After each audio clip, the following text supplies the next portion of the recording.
Good morning, recovery friends. Let's get into our 24 hours a day devotion today.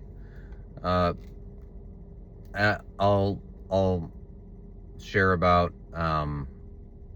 a very interesting thing.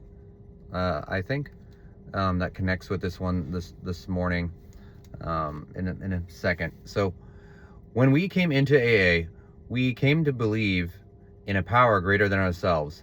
We came to believe in that divine principle in the universe which we call God, and to whom we can turn for help. Each morning we have quiet time. That's right now.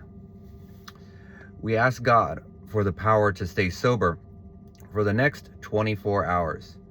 And each night we thank Him for helping us keep sober that day. Do I believe that each man or woman I see in AA is a demonstration of the power of God to change a human being from a drunkard to a sober person? Here's the meditation. I should pray for faith as a thirsty person prays for water in a desert. Do I know what it means to feel sure that God will never fail me?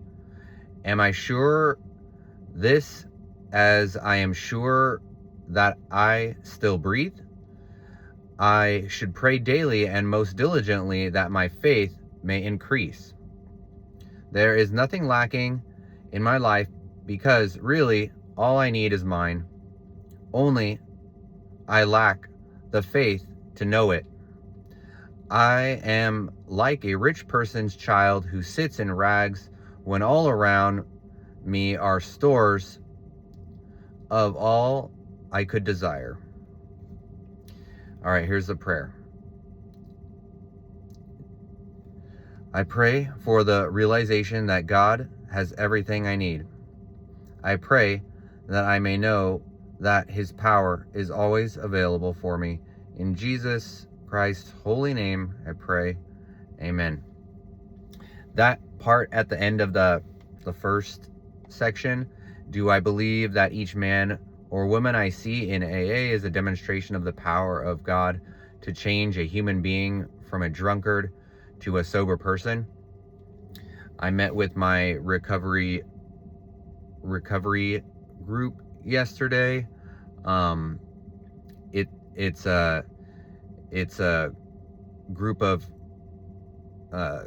fellow Christian believers that are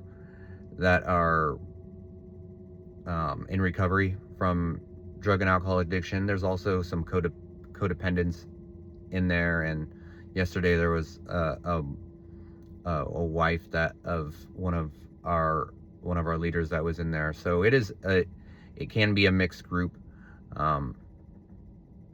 It definitely doesn't abide by some of those strict groups. I was sitting there and I was looking at the people's faces that I have been looking at for 20 years. And the first thing that popped up in my mind is, we are alive. Amen. I was so happy to see people that I've been looking at for 20 years. And when I first got clean and sober and I started meeting with a group of Christians that were also getting clean and sober, they were already much older than me. They were probably 20 years older than me. So they're getting up there. They're getting up there in age. But it was still great looking at all those faces and going, yeah, I see God's power. These people were drunkards. These people were addicts. These people, their lives were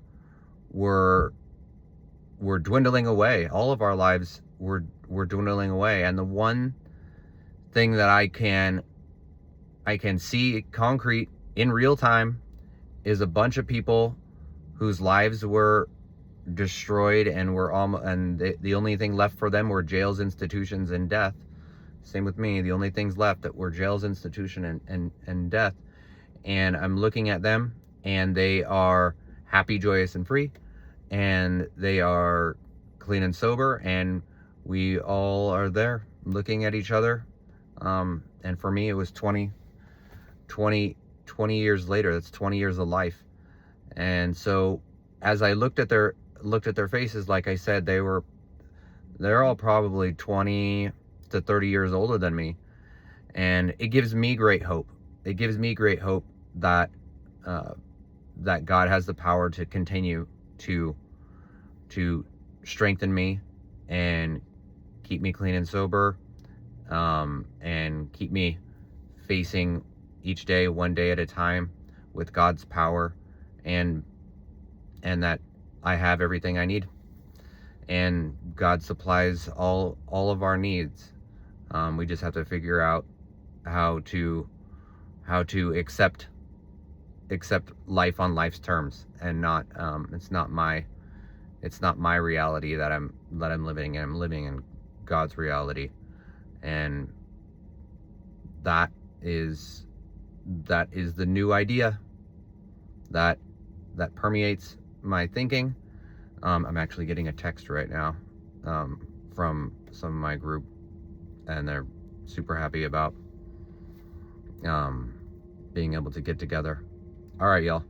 I will see you soon.